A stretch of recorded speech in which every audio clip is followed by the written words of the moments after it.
Kamusta kayong lahat? Nandito na naman tayo sa Filipino Chill Recap. At ngayon, pag-uusapan natin ang buong kwento sa pagsisimula ng legendary na si Sun Wukong, The Monkey King Film Series ang mapapanood nyo mga Tagalog recap sa video na ito mga ka-chill. Mula sa The Monkey King 1 2014, The Monkey King 2 2016, The Monkey King 3 2018. At bago tayo magpatuloy ay isa-shoutout muna natin si Luis Ayunan, Rainier Lance Agapito, Persos Quistadio, JB Resurrection, Rain Devon Maldos, Bikoy's Channel, Rhea Diseo, Connie Tagalog, Ensoy Guapo Gani, Andre, Archie Canat from Kalibo Aklan, Jamil Pagapalan from Paete Laguna, Jihad Hassim Dato Saudi Mindanao, Jonil Mampusti from Marinduque, at Official Calaxi from Lawag City. Maghanda na kayo dahil sa mga spoilers na darating. Noong unang panahon, nang likhain ang mundo, ang mga Diyos ang namuno sa lahat ng kaharian sa planeta. Ngunit hindi matanggap ng mga demonyo ang pagiging alipin nila sa mga Diyos magpakailanman. Dahil dito, nagkaroon ng matinding digmaan. Maraming halimaw ang umatake sa langit upang pabagsakin ang mga Diyos, pinamunuan ng nakakatakot na si Ox King. Nakita ito ng Jade Emperor, kaya ginamit niya ang lahat ng kanyang kapangyarihan. Habang si Ox King ay buong tapang na sumugod sa kanya at inatake siya ng walang awa. Parehong malakas ang dalawa at tila walang nakakalamang. Dahil dito, napilitan ang Jade Emperor na ilabas ang kanyang huling anyo. Tumakas siya patungo sa kalangitan at nagbago siya ng anyo, naging isang napakalaking dragon. Ang higanting ahas ay nagalit at sumugod kay Ox King, sinunggaban ito at itinulak pabalik gamit ang napakalakas na puwersa. Sinubukan ng demonyo na lumaban ngunit hindi nito kinaya ang kapangyarihan ng Diyos. Matindi ang sugat na natamo ni Ox King, na itinapon ng Jade Emperor na parang laruan at isinampol sa lupa. Sa kabila nito, dahan-daang bumangon si Ox King. Ngunit mabilis siyang naparalisa ng Jade Emperor. Nang handa na sanang patayin ang demonyo, biglang dumating ang kanyang asawa na si Fang. Lumuhad ito at nagmakaawa sa Diyos na huwag patayin ang kanyang asawa. Ibinunyag na si Fang pala ay nakababatang kapatid ng Jade Emperor. Sa awa, napilitan ang Diyos na patawarin ang mag-asawa. Gayunpaman, hindi maaaring palampasin ng Jade Emperor ang ginawa nila. Pinarusahan niya ang mga demonyo sa pamamagitan ng pagpapatapon sa kanila sa Flaming Mountains, at ipinagbawal ang kanilang pagbabalik sa langit. Samantala, nakita ng makapangyarihang Diyosa na si Nuwa ang pagkawasak na dulot ng digmaan. Ginamit niya ang lahat ng kanyang kapangyarihan upang ayusin ang nasira. Ang mga gusali ay muling nabuo sa bisa ng kanyang mahika, at lumikha siya ng isang hindi mabutas na kalasag na bomb-alot sa buong langit. Sa proseso, sinira niya ang kanyang katawan at nag-iwan ng isang mahiwagang lilang kristal na lumipad sa kalangitan at bumagsak sa Flower Mountain. Napag-alamang ang kristal ay naglalaman ng isang espesyal na nilalang. Sa paglipas ng panahon, ang nilalang sa loob ay naging isang demonyong unggoy na kilala bilang Wukong. Habang nangyayari ito, ang makapangyarihang Diyos na si Puti ay dinalaw ng Diyosa ng awa. Hiniling nitong gabayan ni Puti si Wukong para maging mabuti, dahil taglay ng unggoy ang kakaibang kapangyarihan. Ginamit ng Diyosa ang kanyang mahika upang palayain si Wukong mula sa lilang kristal. Agad itong tumakbo sa kalupaan na parang ligaw na hayop, masaya sa kanyang kalayaan. Sa kanyang paglalakbay, nakarating siya sa isang kagubatan at nakita ang iba pang unggoy. Pinahanga niya ang mga ito sa pamamagitan ng pag-akyat sa pinakamataas na puno. Nang makarating siya sa tuktok, nakita niya ang isang lilang paru-paro at sinubukang abutin ito. Ngunit nahulog siya at tumama sa lupa. Sa kabutihang palad, hindi siya nasaktan. Habang nagtataka siya, Biglang lumitaw si Puti. Ipinaalala nito kay Wukong na ang bawat kilos ay may kapalit. Gumamit si Puti ng mahika upang buhayin ang patay na paru-paro, na ikinatuwa ni Wukong. Nakiusap ang unggoy na turuan pa siya ng Diyos, kaya dinala siya ni Puti sa langit. Dinala ni Puti si Wukong sa isang malaking bundok kung saan ipinakilala siya sa ibang disipulo. Ngunit nahirapan ang unggoy na kontrolin ang kanyang ugali. Sa kabila nito, mabilis siyang natuto ng mahika at nalampasan ang kanyang mga kaklase. Nagsimula itong pagselosa ng kanyang mga kaklase, na tinawag siyang isang ligaw na hayop. Narinig ito ni Wukong at agad niyang inatake ang mga nag-aalipusta sa kanya.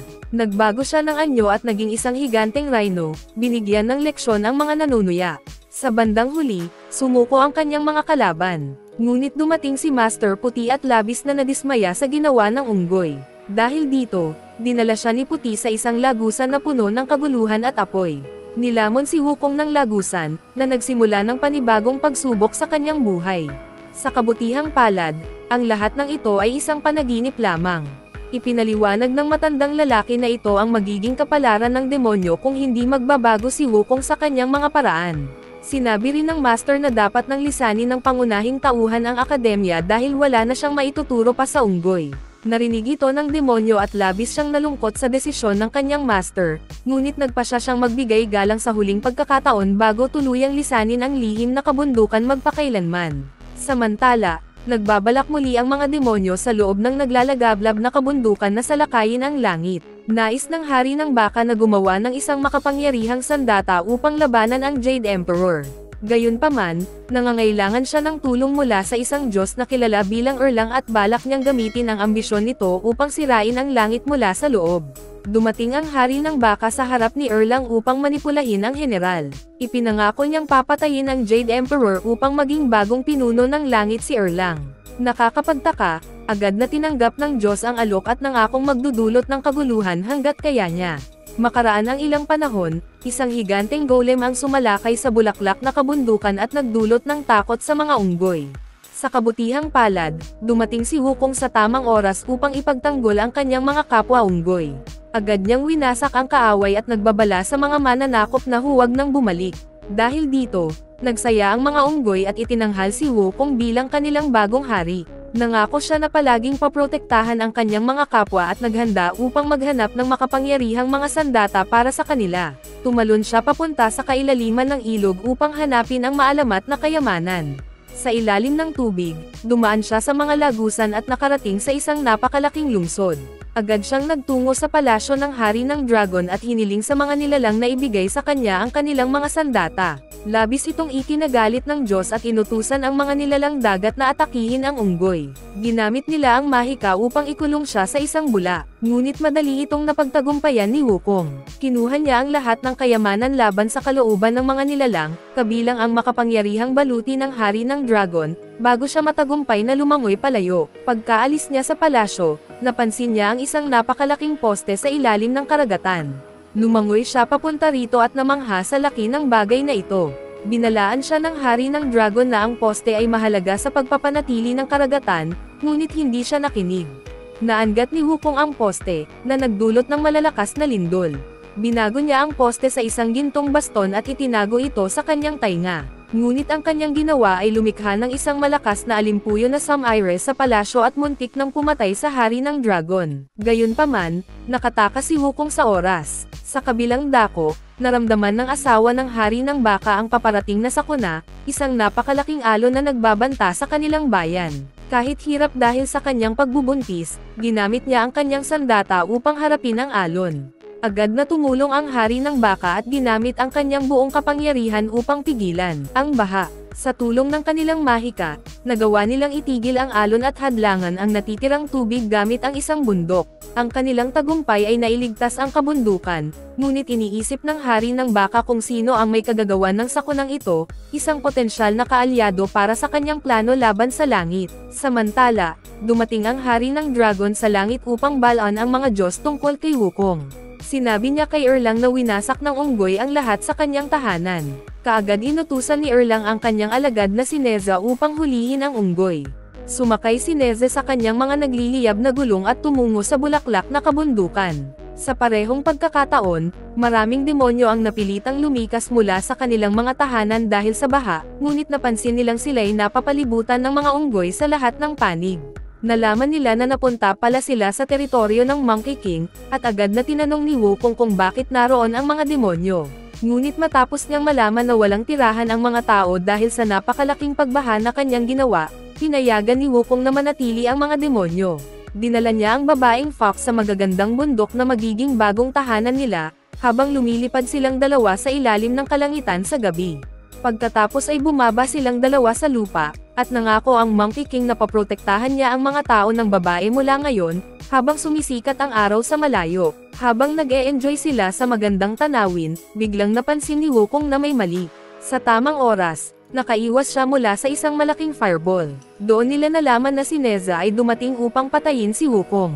Nagpaulan ito ng maraming fireball sa direksyon ng Monkey King, kaya't napilitan siyang tumakbo para iligtas ang sarili. Gayunpaman, nataman ng kalaban ang babaeng fox, at nag-apoy ang buntot nito. Napilitan si Wukong na ihulog ang babae mula sa kanyang likod, dahilan upang mahulog ito sa lawa. Sa pagkakataong iyon, nakalaban na ni Wukong si Neza ng patas. Sinimulan niyang itaboy pabalik ang mga fireball, ngunit napakalakas din ng kalaban, kaya't nagpatuloy ang matinding labanan nila sa himpapawid, na pantay ang lakas ng dalawa. Nang makita ni Neza na hindi niya agad matatalo ang Monkey King, inilabas niya ang kanyang lihim na sandata at inihagis ito kay Wukong, na nagpatali sa kanya. Ito ang nagbigay ng pagkakataon kay Neza na maghanda ng isang malakas na atake, na pinakawalan niya papunta kay Wukong. Sa mga huling sandali bago siya masunog ng buhay, dumating ang Ox Demon at nailigtas si Wukong, habang pinatalsik din ang kalaban at tinanggal ang tali sa Monkey King.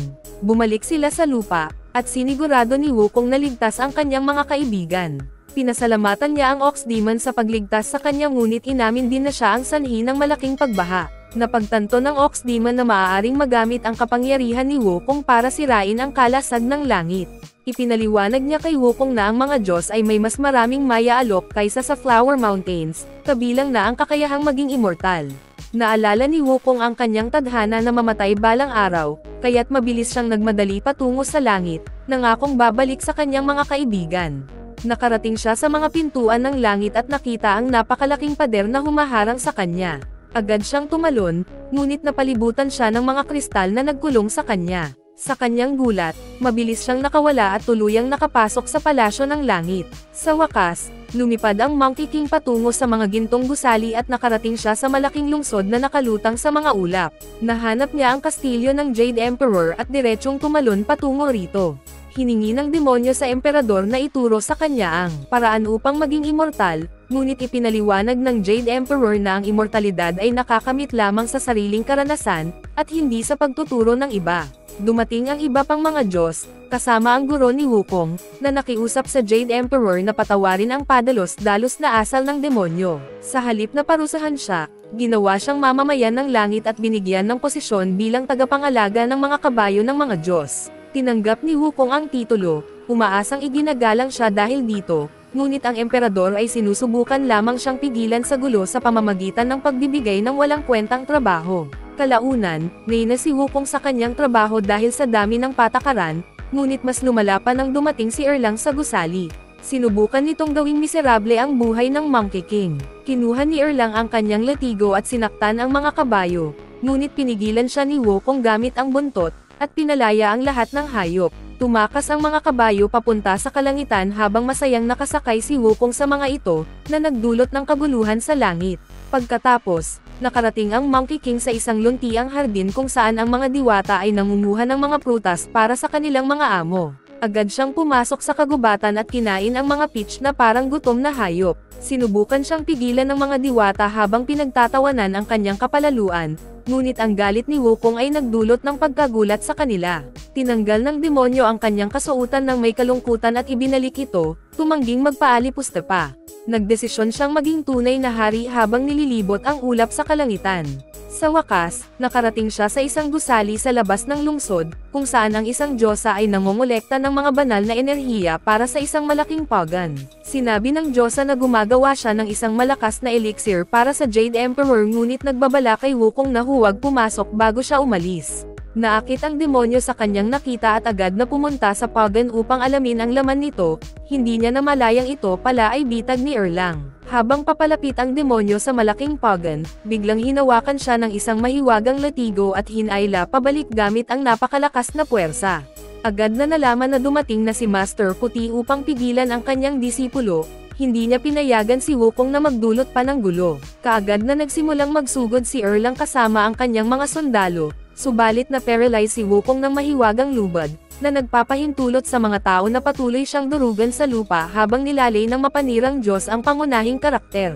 Lalo pang lumala ang mga bagay nang kuhanin ni Erlang ang kanyang latigo at simulang sipain ang demonyo, dahilan upang matamba si Wukong sa malaking Pagan. Nakita ng pangunahing karakter na hindi niya maiiwasan ang pagkakabaon sa apoy, kaya't nagpa siya siyang lumundag papunta sa apoy habang sumisigaw ang kanyang guro na huminto siya. Gayunpaman, huli na ang lahat ng magpatuloy si Wukong sa pagbagsak patungo sa ilalim, na unti-unting nauupos ng matinding init sa loob ng lalagyan, eksaktong tulad ng nakita niyang pangitain dati. Ngunit sa kabila ng maraming pag-atake sa demonyo, hindi namatay si Wukong ng madali, habang unti-unting dumurog ang apoy sa mga lubad, na nagbigay daan upang makalaya ang Monkey King at mabalot ng apoy. Pinagkain ng demonyo ang elixir sa kanyang katawan, na lalo pang nagpapalakas sa kanya at nagdulot ng matinding liwanag sa loob ng Pagan, bago ang isang napakalaking pagsabog na nagpapalaya sa kanya mula sa lalagyan. Agad na nagmadali ang Monkey King patungo kay Erlang at sinimulan siyang atakihin mula sa lahat ng panig, sabay na naghahasik ng lakas at pagdomina sa kalaban. Nagtagumpay si Wukong na mag-counter sa mga atake ng kanyang kalaban gamit ang kanyang sariling lakas, habang itinatulak si Erlang pabalik ng malalakas na suntok bago siya tuluyang mag-teleport papalayo sa lugar. Nagpatuloy ang Monkey King sa paglipad sa mga ulap habang sinisikap niyang bumalik sa Flower Mountains, ngunit agad niyang napansin na may mali, dahil ganap na itong nasira. Pumunta siya agad sa kanyang mga kaibigan ngunit nalaman na lahat ng kanyang pamilya ay namatay na. Lalo pang bumigat ang puso niya nang makita ang babaeng fox na pinatay din, dahilan para siya ay malungkot at humiga sa tabi ng kanyang pinakamatalik na kaibigan. Hindi nagtagal, dumating ang Ox Demon at sinabi na ang mga langit na sundalo ang may kasalanan sa pagsira ng mga bundok, at ipinakita sa kanya kung paano nilipol ng mga Diyos ang mga inosente upang maparusahan si Wukong. Labis na nagliyab ang galit ng demonyo, habang unti-unting nagsummon siya ng nakakatakot na lakas, bago mag-transform sa kanyang primal na anyo at umahan sa kalangitan habang nagtatawanan ang Ox Demon. Agad na lumipad ang Monkey Demon patungo sa langit, at dumaan sa mga pintuan ng langit na pinalakas ng apat na makapangyarihang mandirigma. Nakita ng mga sundalo ang paparating na intruder, at nagsimulang maglunsad ng mga enerhiya blast patungo sa Monkey King, subalit madali niyang na-deflect ang mga atake, sabay na sinipa ang mga kalaban na parang mga langaw. Pinaputol ng Monkey Demon ang Heavenly Shield gamit ang galit at lakas, habang nakikita ni Ox Demon ang lahat mula sa ibaba, na nag-iisip ng kanyang plano. Nakilala ng demonyo na ang mga langit na sundalo ay mga demonyo sa anyong tao, na nagtatrabaho para sa Ox King, na nais manipulahin si Wukong upang atakihin ang langit at sirain ang hindi mapapapasok na pananggalang. Kinarga ng Ox Demon ang babaeng fox at humingi ng paumanhin bago pinatay ang babae sa malamig na paraan upang mapasiklab ang galit ng demonyo. Hindi nagtagal, ganap na winasak ng Monkey King ang Heavenly Shield, na nagdulot ng malalaking pagsabog sa prosesong iyon, habang ang mga sundalong langit ay nagtipon at naghahanda upang labanan ang intruder. Sumugod ang Monkey Demon sa malaking hukbo, habang pinagsasabay ang mga sundalo at sumisingaw sa kanila gamit ang maraming kopya ng kanyang sarili na may parehong lakas tulad ng Monkey King. Nakarating siya sa loob ng lungsod kung saan marami pang kalaban, na nagdulot sa Monkey Kong na mag-shake ng malalaking grupo ng mga kopya upang harapin ang hukbo ng langit. Dumating ang Ox Demon sa kabila at nagsimulang mag-summon ng bagong armas sa langit, habang patuloy na dinurog ni Monkey Kong ang mga hukbo ng galit. Hindi nagtagal, napilitang mag-transform sa kanyang tunay na anyo ang Jade Emperor, at nagsimula siyang atakihin si Monkey Kong, sabay na nagtutulungan ang Ox Demon sa pagpapalayas sa mga sundalo ng langit. Nang makita ito ng kanyang guro, pinigilan niya ang gulo, ngunit agad na sinakaw ng Ox King, na nagdulot ng kamatayan sa matandang lalaki.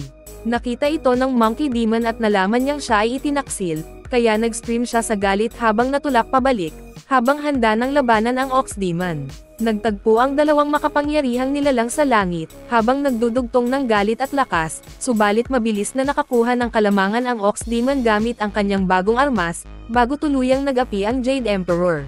Sa huli, nakabawi si Monkey King at nakita ang mga Diyos ay nasira, habang si Erlang ay mabilis na pumasok upang tapusin ang Jade Emperor. Swerte na lamang, agad nakialam si Wukong, bago tuluyang manak-away ang masamang Diyos na parang tuyong basahan, habang si Erlang ay bumagsak sa malapit na gusali. Ngunit mabilis na napansin ng Diyos na walang intensyon ang Ox King na bigyan siya ng pagkakataon na maghari sa langit, habang ang demon ay may planong kunin ang trono kaagad. Dahil dito, nagalit si Erlang, ngunit ang Diyos ay walang laban sa lakas ng demon, kaya't mabilis na natalo at tuluyang sinakop ng masamang aura. Bago pa man masiyahan ang Ox King sa kanyang tagumpay, naramdaman niya ang lindol mula sa ilalim, habang si Wukong ay lumalabas mula sa lupa upang labanan ang Tridor na demon, na mabilis na gumanti sa pamamagitan ng pagsugod sa Monkey King at nagdulot ng malawak na pagsabog sa proseso. Ngunit swerte na lamang, nakapagpigil si Wukong at pinwersa ang kaaway na umatras patungo sa langit, habang ang Monkey King ay nagsimulang habulin ang Ox King na may galit. Hindi nagtagal, nahabol na rin ni Wukong ang demon, at nagsimula silang magpalitan ng malalakas na suntok, ngunit mabilis na nakakuha ng kalamangan ang kaaway sa pamamagitan ng pag-agaw sa gintong tungkod, at pagsuntok kay Wukong sa ulo.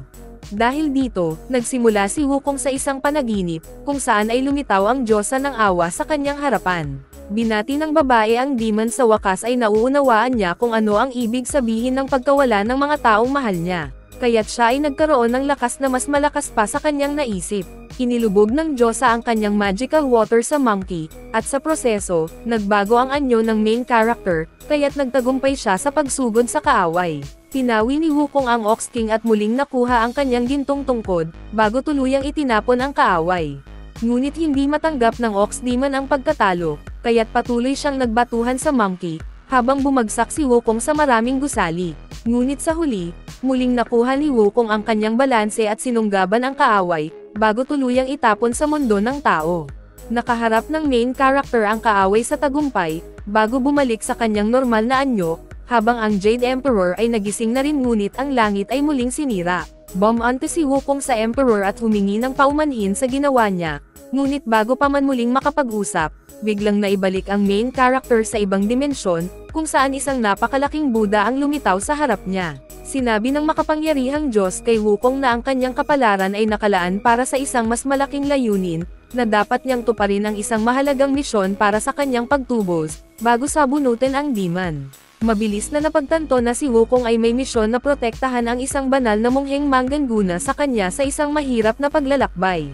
Sa parehong oras, napagtanto na rin na si Ox King ay nakaligtas sa laban at magkasama na kasama ang kanyang pamilya. Ngunit pinatawan ang demon ng parusa na maging hayop na sa buong buhay niya, habang ang kanyang asawa ay nangangako na aalagaan ang kanyang asawa at nag-iisang anak. Matagal na panahon na ang nakalipas, isang banal na monghe na si Tang ang naglakbay sa isang mapanganib na misyon upang kunin ang mga banal na kasulatan mula sa kanluran. Habang dumadaan sila sa Flower Mountains kasama ang kanyang dalawang disipulo, hindi nila alam na ang isang demonyong unggoy na si Wukong ay nakakulong sa mga bato ng mahigit 500 taon.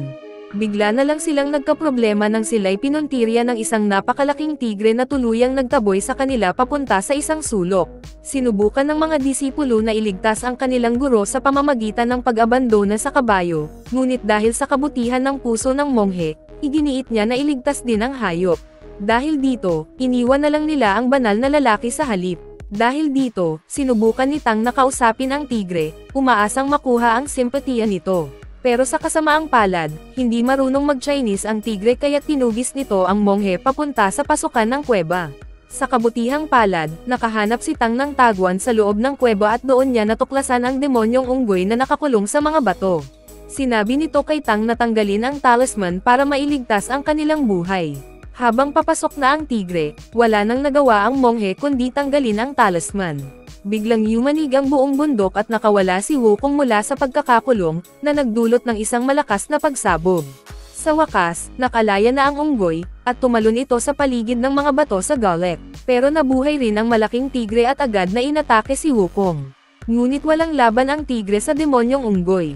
Mabilis niyang hinablot ang buntot ng tigre at inihagis ito sa kalangitan gamit ang matinding lakas. Hindi nagtagal, tinawag ni Wukong ang kanyang ginintoang baston, na dumating na parang isang asteroid mula sa kalangitan. Nang mahawakan niya ito, lalo pang lumakas ang kanyang kapangyarihan. Bago pa makapanakit muli ang tigre, sinuntok ito ni Wukong sa tiyan at inihagis pababa sa lupa, dahilan upang bumagsak ito ng malakas. Nagulat si Tang sa di makatarungang kapangyarihan ng unggoy, ngunit biglang lumapit si Wukong at ininspeksyon ang banal na monghe. Dito na ipinahayag na inatasan ng mga Diyos si Wukong na protektahan si Tang sa kanyang paglalakbay papuntang kanluran. Ngunit tumanggi agad si Tang matapos masaksihan ang nakakatakot na kapangyarihan ng unggoy. Dahil dito, natuwa si Wukong dahil inakala niyang malaya na siya, at agad itong tumakbo papalayo. Pero isang mahiwagang korona ang biglang lumabas mula sa mga gamit ng monghe at lumipad papunta kay Wukong, dahilan upang bumalik ito sa banal na lalaki. Hiniling ng unggoy na tanggalin ito kaagad, ngunit sa halip, binasa ni Tang ang mga nakasulat sa korona. Sa pagbasa niya, nagdulot ito ng matinding sakit kay Wukong, pero tuloy pa rin ang monghe na parang nagkakaraoke. Sa sobrang sakit, hinuntog ni Wukong ang sarili sa bato para lang tumigil ang malupit na boses ni Tang.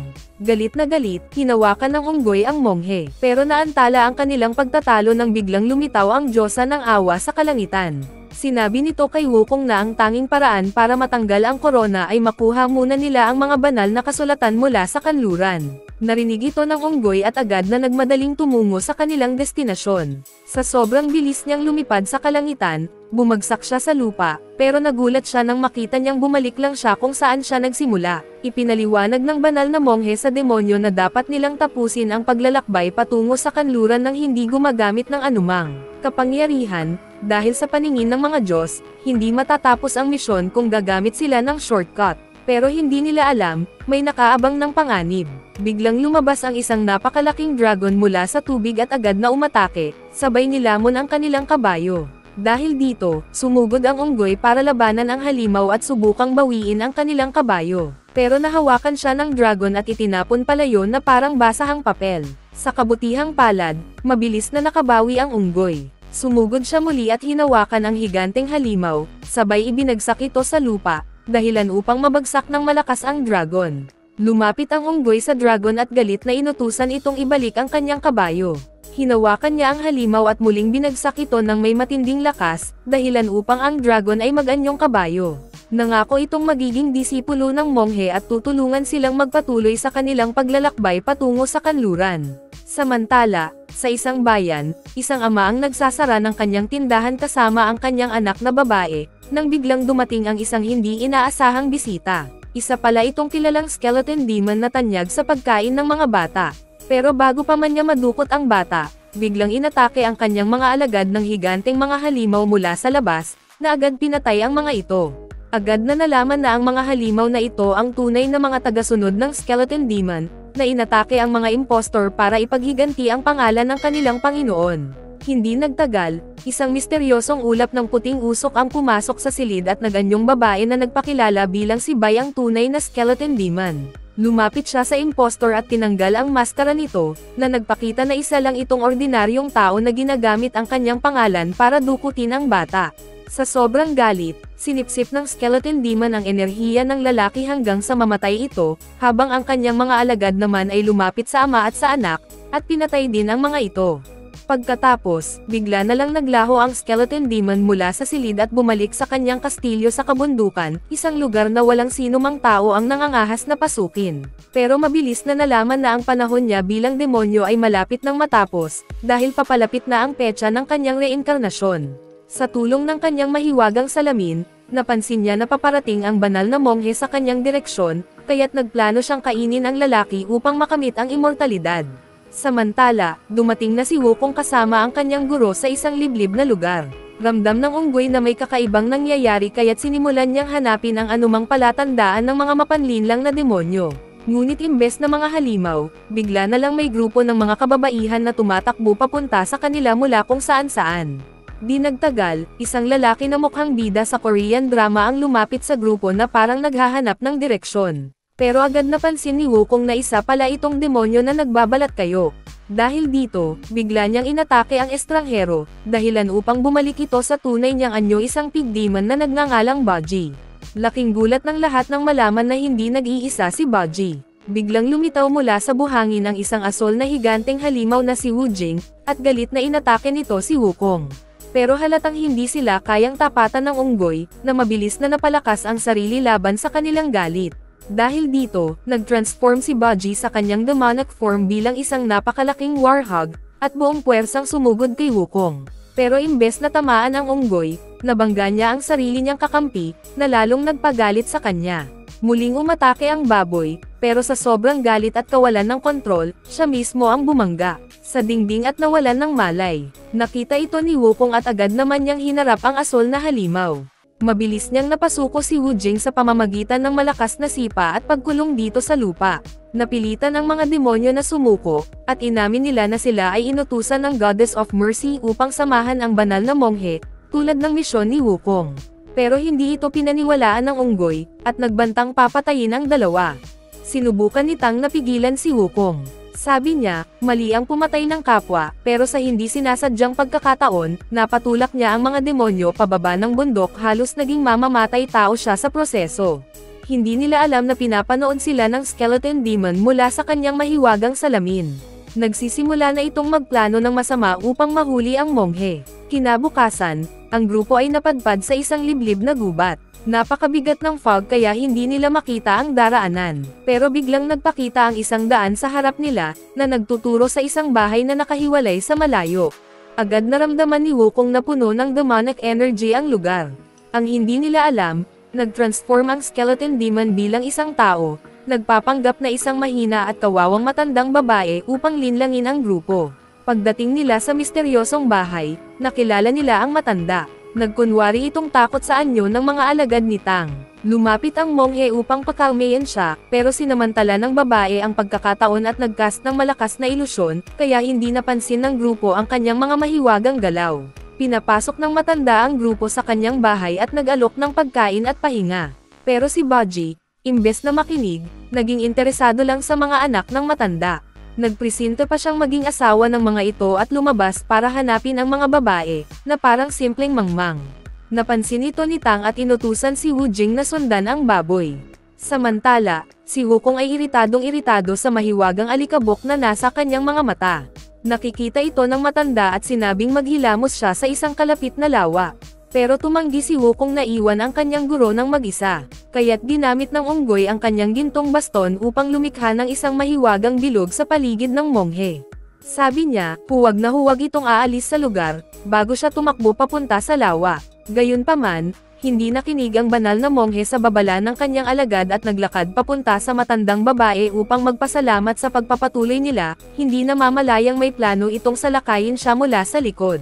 Samantala, dumating na si Wukong sa kagubatan at sinubukang hugasan ang kanyang mga mata gamit ang tubig, pero walang epekto ito sa kanyang paningin. Dahil sa kawalan ng ibang paraan, niluwa niya ang isang higanteng bola ng apoy sa harap ng kanyang mukha upang sunugin ang masamang mahika sa kanyang mga mata.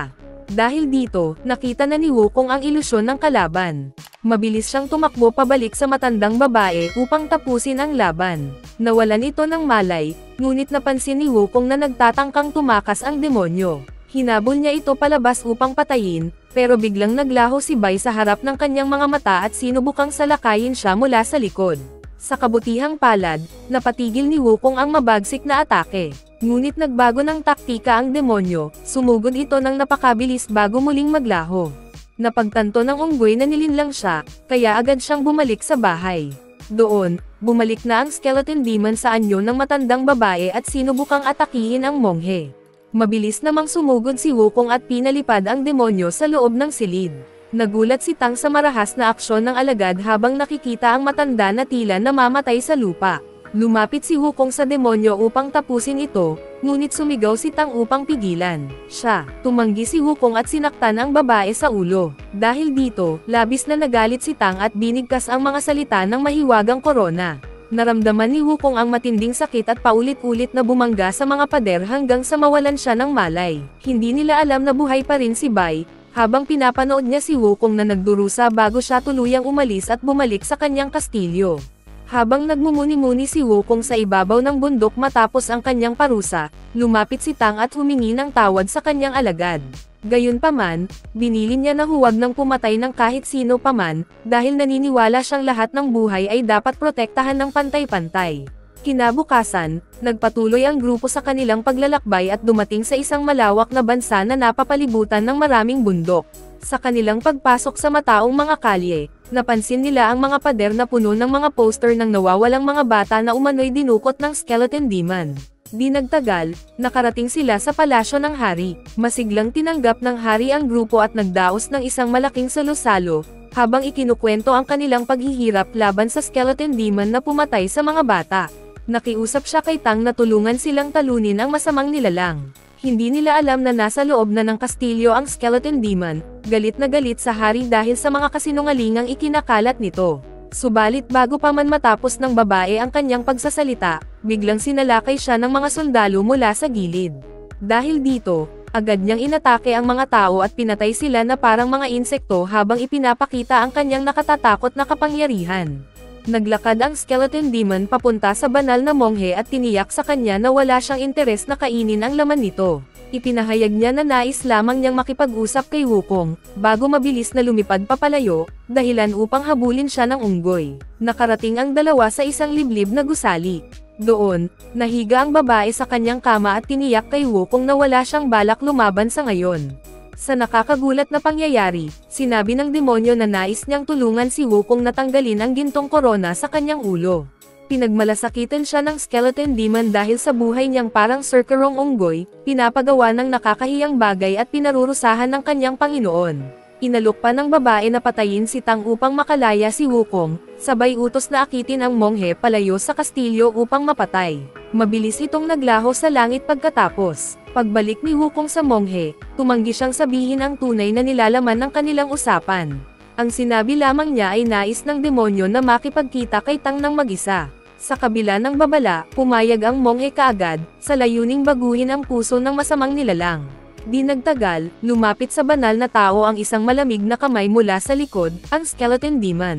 Ngunit bago pa niya mapatay ang monghe, lumabas ang isang pangalawang Tang mula sa gusali at inakusahan ang orihinal bilang si Wukong. Napagtanto ng demonyo na nalinlang siya, kaya nagsimula siyang umatake sa galit. Mabilis siyang hinarang ng Monkey King, habang sumali sa laban ang iba pang mga alagad. Napag-alaman na ito pala ang plano ni Wukong mula pa sa simula, na labis na ikinagalit ng skeleton demon. Tinawag nito ang kanyang mga alagad, na nagbago ng anyo at mabilis na nilamon si Baji. Nakita ito ng grupo at agad na nakipaglaban. Sa kabutihang palad, nakatakas si Baji mula sa demonyong lumamon sa kanya at sumama sa kanyang mga kaibigan. Samantala, hinarang ni Wu Jing ang isang higanteng ahas at naputol ang leeg nito, na iligtas ang kanyang Panginoon mula sa isang dambuhalang vampira. Gayunpaman, mabilis na dinampot ng isang misteryosong lalaki si Tang, at desperadong hinanap siya ng mga alagad. Sa kabutihang palad, natuklasan ni Wukong na dinala ang monghe sa ilalim ng lupa. Natuklasan na nasa isang piitan si Tang, kung saan nakakulong ang maraming bata. Dumating ang hari at inamin na iniinom niya ang dugo ng mga bata upang alisin ang sumpa sa kanyang katawan. Ngunit natuklasan niyang ang laman lamang ng banal na tao ang makapagliligtas sa kanya. Sa kabutihang palad, bago pa mapatay si Tang, biglang dumating si Wukong at ginamit ang kanyang sandata upang talunin ang mga kaaway. Nailigtas niya ang kanyang Panginoon at pinalaya ang mga bata mula sa piitan. Pagbalik sa ibabaw, nagpasalamat ang mga mamamayan sa monghe sa pagbabalik ng kanilang mga pamilya. Kinabukasan, nagpasya ang grupo na magpatuloy sa kanilang paglalakbay patungong kanluran. Ngunit laking gulat nila nang makitang nagmamadali ang lahat upang bigyan sila ng mga regalo bilang pasasalamat. Napansin ni Wukong na may mali, ang skeleton demon ay muling nagtatangkang salakayin ang monghe. Dali-dali niyang itinulak ang isang babae sa harapan ng lahat, ngunit sinaway siya ni Tang na huminto. Napansin ng isang ina na nasaktan ang kanyang anak at mabilis na kinuha ang kutsilyo upang maghayganti. Ngunit nakita ni Wukong na ang babae ay ang skeleton demon na nagbabalat kayo. Tumalon siya at hinampas ang babae ng buong lakas, na agad na ikinamatay nito sa harapan ng kanyang Panginoon. Lubos na nagulat si Tang sa marahas na pagkilos ni Wukong, lalo na nang tangkain nitong patayin ang anak ng babae. Sa huli, pinigilan siya ng monghe sa pamamagitan ng pagbikas ng mahiwagang salita, dahilan upang mabitawan ng unggoy ang kanyang sandata habang nagdurusa sa matinding sakit.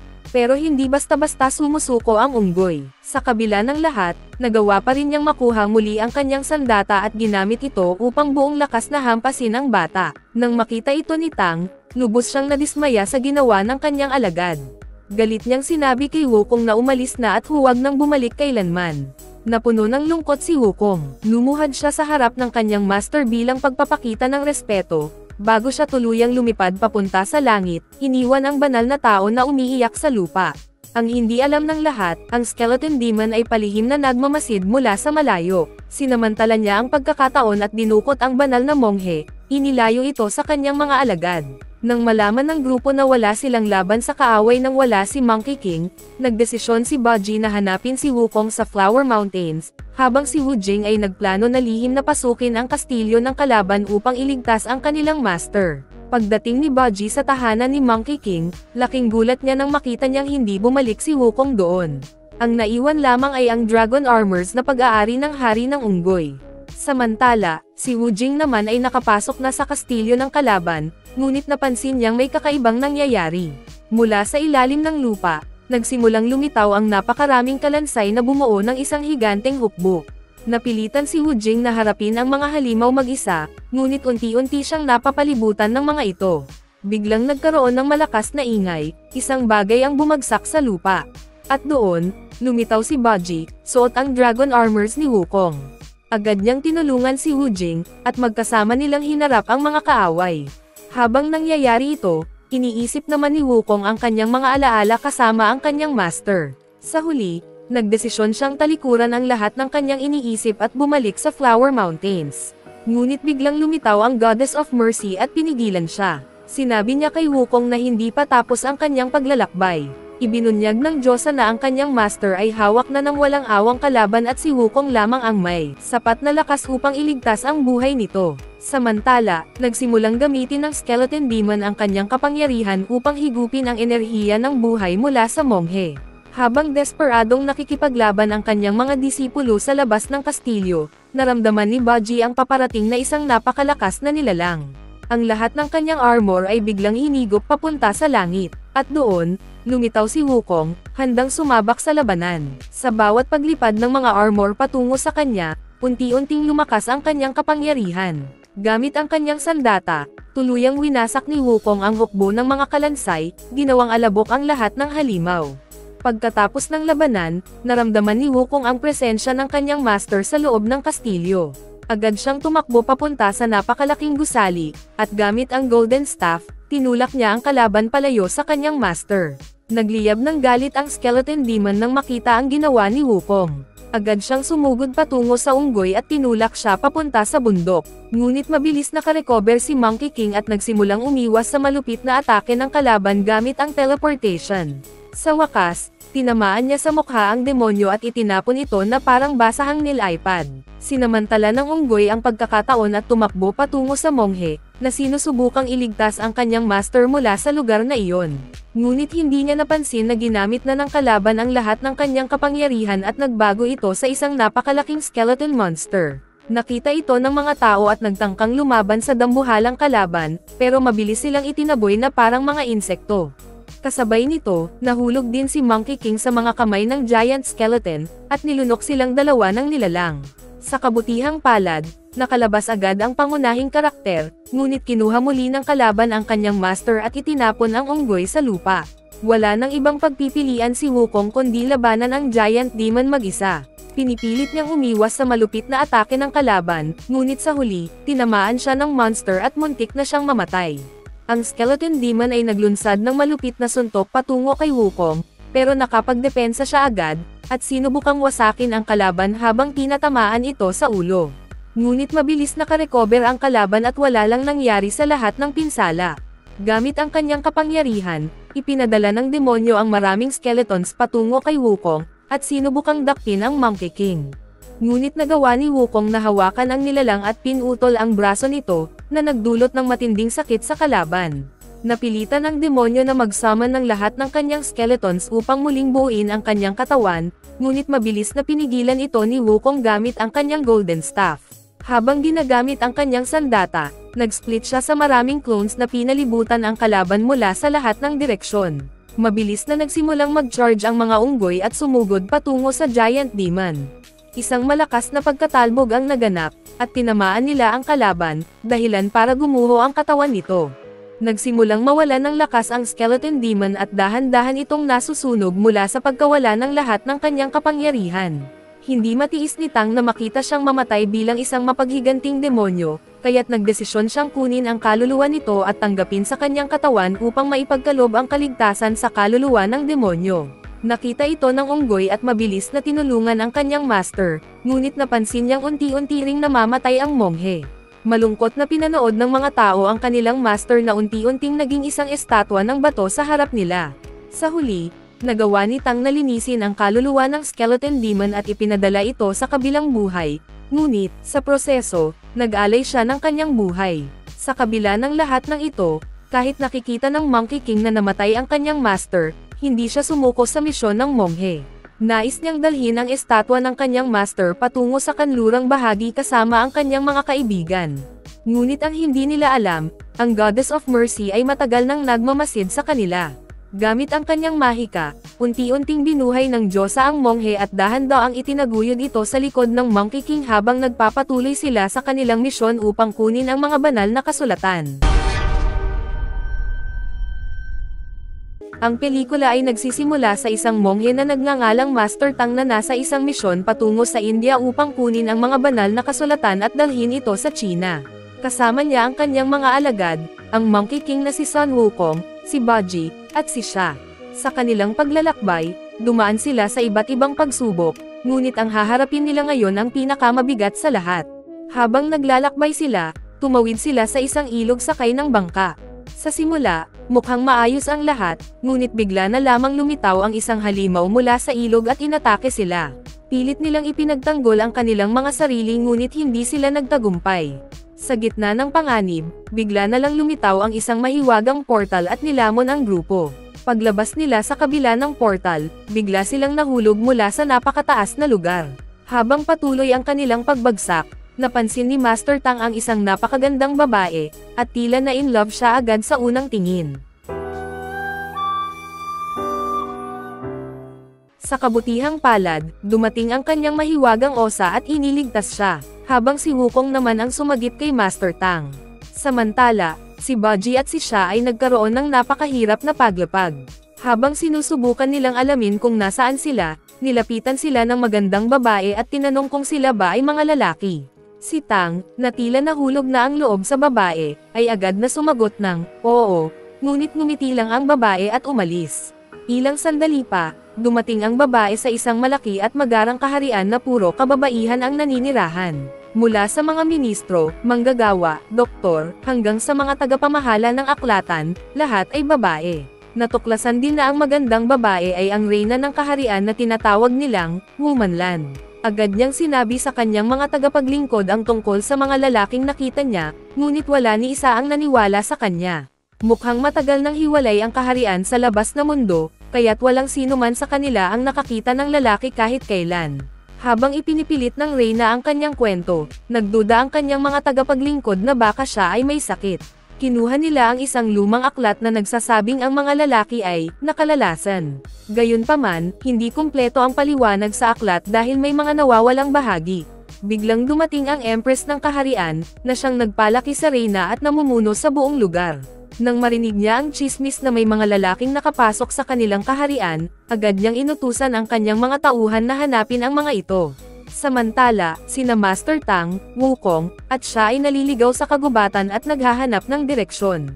Si Baji naman ay nakakita ng kayamanan, isang grupo ng mga babae na naliligo sa ilog. Sa sobrang tuwa, ginamit niya ang kanyang kapangyarihan upang mag-anyong gwapong lalaki at lumapit sa kanila. Ngunit natuklasan ng mga babae ang kanyang panlilinlang at pinarusahan siya, dahilan upang bumalik siya sa kanyang orihinal na anyo. Sa kabilang banda, sina Wukong, Tang, at siya ay naaresto ng mga babaeng mandirigma. Sinubukan ni Master Tang na mapayapang kausapin ang mga babae at sinabihan ang kanyang mga alagad na huwag gumamit ng karahasan. Ngunit sa kabila nito, galit na galit ang mga babae at dinala sila sa kaharian para parusahan.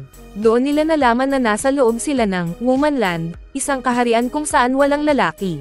Sa wakas, nakaharap nila ang magandang babaeng una nilang nakita, at nadiskubre nila na siya pala ang reyna ng kaharian. Pagkatapos, dumating ang isang matandang babae na may dalang sinaunang aklat kung saan nakasulat ang tungkol sa isang monghe, isang unggoy, isang baboy, at isang asol na mandirigma. Sa aklat, nalaman na ang pagdating ng monghe at ng kanyang mga alagad ay matagal nang ipinahayag. Ayon sa prediksyon, ang kanilang pagdating ay magdadala ng kapahamakan sa kaharian. Nang marinig ito ng mga kababaihan, dumagsa ang presyon mula sa iba't ibang panig, lalo na mula sa Empress, na agad na nagutos na parusahan ng kamatayan ang mga lalaki. Pumayag rin ang reyna, ngunit bago iyon, nais muna niyang interogahin sila. Bagamat nagdadalawang isip, pumayag ang Empress, kaya ikinulong ang mga lalaki sa palasyo ng isang gabi bago ang araw ng kanilang pagbitay. Sa puntong ito, kaya ni Wukong, na may pambihirang lakas, nalabanan ang mga babae at palayain ang kanyang mga kaibigan. Ngunit naalala niya ang payo ni Master Tang na huwag gumamit ng karahasan, kaya pinili niyang sumunod. Gayunpaman, nang gabing iyon, nagdesisyon si Master Tang na gumawa ng paraan upang makatakas. Binuksan ni Wukong ang pinto ng bilangguan, kaya nakatakas silang lahat. Sa parehong oras, dumating ang reyna kasama ang kanyang mga tagapaglingkod upang interogahin sila ngunit aksidente silang na-knockout ng mga lalaki. Sa labas, sinubukan ng mga lalaki na lumipad pabalik sa kanilang mundo ngunit nalaman nila na ang kaharian ay protektado ng isang mahiwagang harang na kahit si Wukong ay hindi kayang labanan.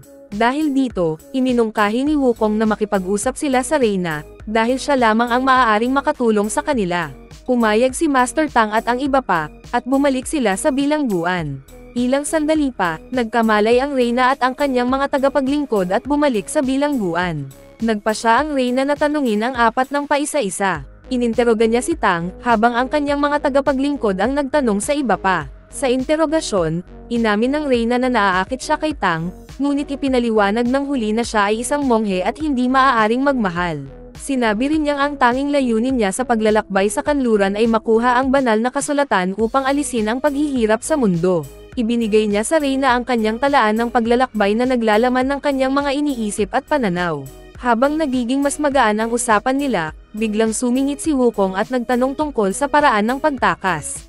Nangako naman ang reyna na tutulungan sila. Biglang dumating ang Empress at inihayag na ang mga lalaki ay bibitayin kinabukasan. Kinabukasan, ang mga lalaki ay itinali at sinimulan ang paghahanda para sa kanilang pagbitay. Ilang sandali pa, dumating ang reyna na nakadamit sundalo.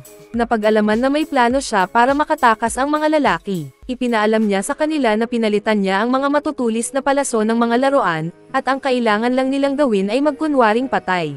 Pumayag ang mga lalaki, at nagsimula ang seremonya ng pagbitay. Inutusan ng Empress ang kanyang mga sundalo na barilin ang mga lalaki. Una, tinamaan si siya at napakahusay niyang nagkunwaring patay. Ngunit nang kay Tang na, nahirapan siyang magpanggap dahil naturuan siyang huwag manlinlang. Nakita ito ni siya at matalino niyang binato si Tang upang mawalan ito ng malay. Pagkatapos, tinamaan si Wukong.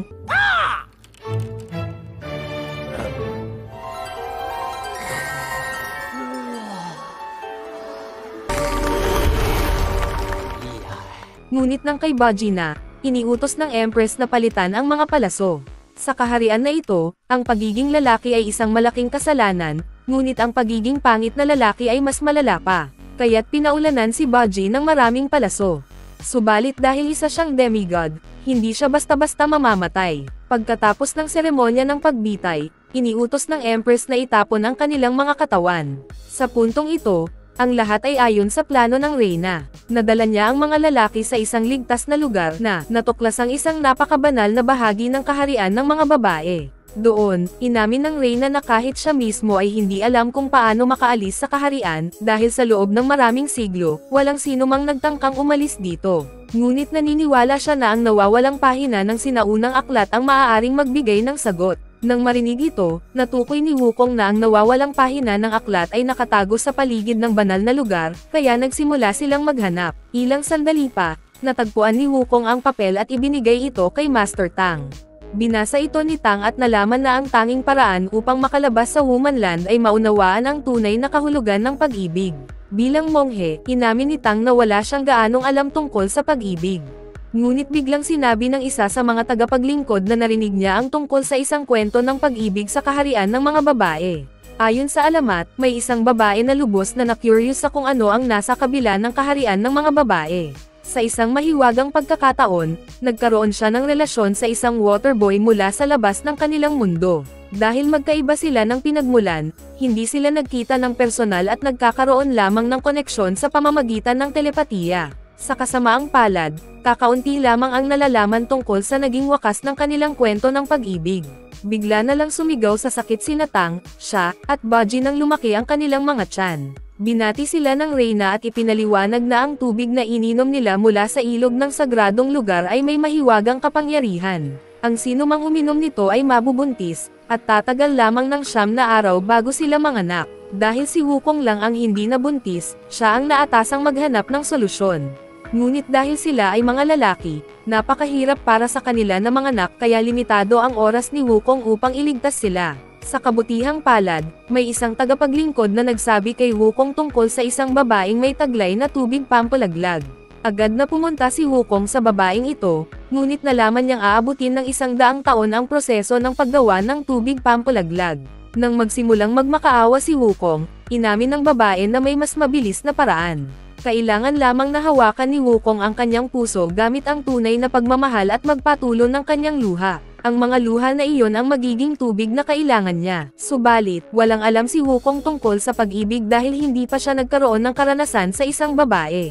Ang tanging alam niya ay ang pagkalinga at pagmamahal na ipinakita sa kanya ni Master Tang. Sinimulang ikwento ni Wukong na noong araw, isa siyang magulo at pasaway na nilalang hanggang sa tinanggap siya ni Master Tang bilang alagad. Mula noon, nangako siyang hindi niya bibiguin ang kanyang guro at gagawin ang lahat upang protektahan ito. Sa hindi inaasahan, itinuring ng babae na isang kwento ng tunay na pag-ibig ang narinig at napaluha siya. Nakuha ni Wukong ang kanyang luha at agad na bumalik sa kanyang mga kasama. Samantala, hindi pa rin matanggap ni Tang ang ideya na siya ay mangganganak. Ngunit ipinaliwanag ng Reyna na hindi naman ito masama at sinabing ang pagpapa-abort ay katumbas ng pagpatay. Dahil dito, unti-unting natanggap ni Tang ang kanyang kalagayan at nagpasya na magbigay buhay. Pagdating ni Wukong dala ang tubig pampalaglag, sinabi ni Tang at ng iba pang lalaki na nais nilang ituloy ang pagbubuntis. Nagalit si Wukong sa kanilang desisyon dahil naniniwala siyang maaapektuhan nito ang layunin ni Tang. Dahil dito, ginamit niya ang kanyang kapangyarihan upang patigilan sila at pinilit silang inumin ang tubig pampalaglag. Agad na bumalik sa normal ang kanilang mga tiyan, ngunit kitang-kita ang pagkadismaya ni Tang. Upang mapakalma ang sarili, umalis si Tang at nagsimulang magsulat ng mga salita mula sa banal na kasulatan sa lupa. Simula pagkabata, ito ang kanyang paraan upang magpakalma. Sumama ang Reyna sa kanya at nagsimula rin silang magsulat ng kung ano-ano. Sa kasamaang palad, sa sobrang pagkaabala nila, napakalayo na nila sa kanilang kinaroroonan, at nakita sila ng Empress. Agad niyang inutusan ang kanyang mga sundalo na dakpin si Tang sa kabila ng pagmamakaawa ng Reyna. Ngunit sa halip na ikulong, dinala si Tang sa tabing dagat. Kilala ang lugar na ito bilang Endless Sea, sino mang pumalaot dito ay hindi na babalik. Habang dinadala si Tang sa dagat, biglang dumating ang Reyna sakay ng kanyang USA at tumalon sa bangka. Hindi nagtagal, napakalayo na nila mula sa pampang at napalibutan ng makapal na ulap ang kanilang paligid. Wala na silang makitang direksyon, at tila nawala na sila sa kanilang landas. Samantala, lubos na nalungkot ang Empress dahil naniniwala siyang mawawasak ang Womanland kung wala ang Reyna. Agad siyang nagpunta kay Wukong at sinabi ang nangyari. Habang iniintindi ni Wukong ang sitwasyon, lumuhad ang Empress at nakiusap na iligtas ang Reyna. Dahil dito, napilitan si Wukong at agad na nagsimulang hanapin ang dalawa. Ang dagat na ito ay tinawag na Endless Sea sa isang mabigat na dahilan.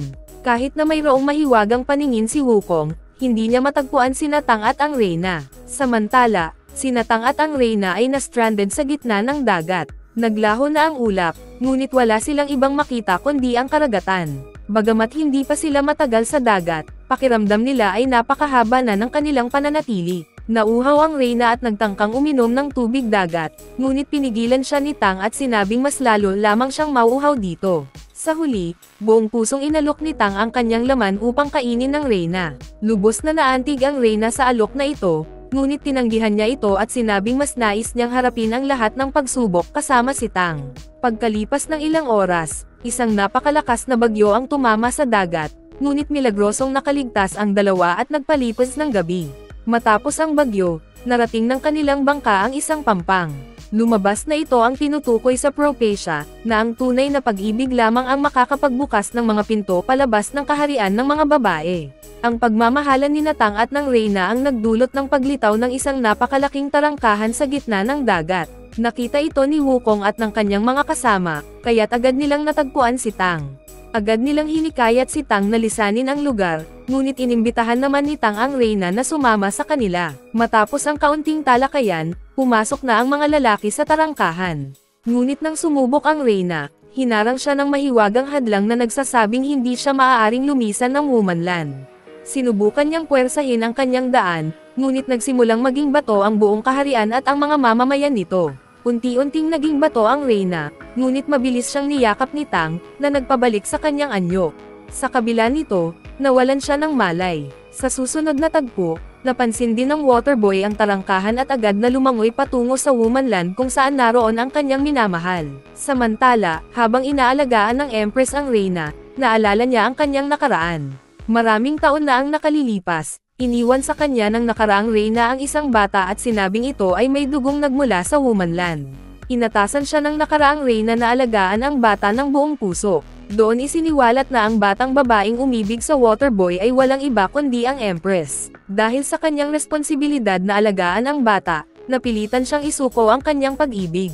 Samantala, nagdesisyon si Tang na manatili muna sa Womanland, hanggang sa tuluyang gumaling ang Reyna. Sa pagkakataong ito, nagpakita sa kanya ang Goddess of Mercy at binigyan siya ng gabay. Sinabi nito na kailangang pumili si Tang sa dalawa, ang magmahal ng isang tao o ang magmahal sa lahat ng nilalang. Sa huli, naniniwala ang Diyos ang maaway na tama ang magiging desisyon ni Tang. Bumalik si Tang sa palasyo kung saan isinasagawa ng buong kaharian ang isang ritual para sa paggaling ng Reyna. Habang nananalangin ang lahat, biglang dumating ang Waterboy at ginulat ang Empress.